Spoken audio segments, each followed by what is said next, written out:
Alors ma thèse s'intitule « Devenir député en situation révolutionnaire, expérimentation démocratique et restauration autoritaire en Tunisie de 2011 à 2015 ». C'est une thèse de sciences politiques que j'ai soutenue à l'IEP d'Aix-en-Provence, sous la codirection d'Éric Gob et puis de Michel Auferlé au Centre Maurice Halbwachs. C'est une thèse qui porte en fait sur la manière dont les députés sont devenus, ont appris à devenir députés à l'Assemblée constituante tunisienne, ont essayé d'inventer des nouvelles pratiques, ont essayé de s'implanter localement pendant la révolution tunisienne. L'originalité de ma thèse, c'est d'avoir pu être là, en fait, pendant tout le processus de rédaction, d'adoption, de négociation de la constitution tunisienne, et puis aussi pendant les élections qui ont suivi en 2014. Donc j'ai effectué un terrain qui est un terrain en grande partie ethnographique. J'ai eu la chance de pouvoir suivre les députés en commission, en séance plénière, lors de leurs occupations quotidiennes, à la fois dans l'hémicycle et en circonscription. Et ça, je crois que c'est quelque chose qui est assez intéressant parce qu'en fait, on a beaucoup de travaux sur les députés en circonscription. On a des travaux, pas tellement sur le monde arabe, mais quand même un peu sur les parlements, mais on a peu de travaux qui font le lien entre les deux. Ensuite, cette méthode originale, elle m'a permis de saisir, parce que je suis restée sur le terrain pendant 4 ans, des évolutions dans les manières que les élus avaient d'investir leur rôle. Et je crois que c'est ça le résultat le plus important de ma thèse. Ça a été de montrer comment est-ce que progressivement, par tâtonnement, par ajustement successif, les élus ont changé.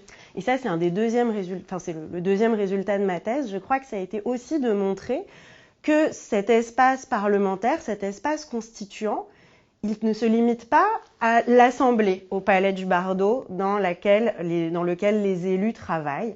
En fait, j'ai essayé d'élargir cette notion d'espace constituant, qui a comme cœur, comme site principal l'Assemblée, le Palais du Bardo, à d'autres espaces, des espaces globaux du politique, des espaces transnationaux, les grands hôtels dans lesquels avaient lieu toute une série de conférences sur la transition démocratique tunisienne, mais aussi le forum de Davos, Washington, le siège de la Banque mondiale et ainsi de suite. Ce qui m'a beaucoup surpris, c'était cette divergence profonde qu'on a pu observer dans les carrières, dans les trajectoires des députés, entre d'une part une circulation à l'international de plus en plus importante, des députés qui sont constituants, qui sont invités à présenter les bonnes pratiques tunisiennes, à présenter l'exemple tunisien à l'international, et puis en même temps une grande difficulté à créer des ancrages locaux pérennes, une assise clientélaire ou non, mais des milieux partisans qui soient fidèles, qui soient fiables,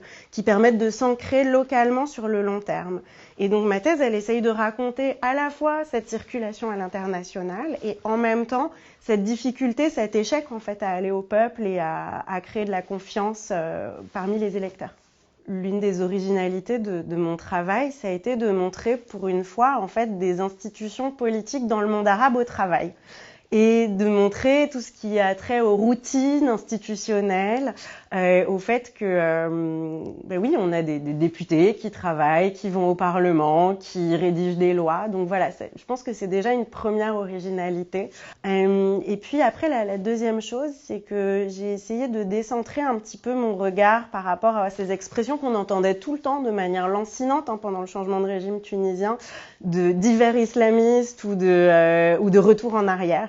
Et du coup, j'essaye de montrer comment, non, on n'a pas affaire à un hiver islamiste, on a affaire à des députés dont certains sortent de prison, certains rentrent d'exil, qui ont des trajectoires extrêmement variées, en fait, et qui sont aux prises avec une institution dont ils ne maîtrisent ni les formes, ni les codes.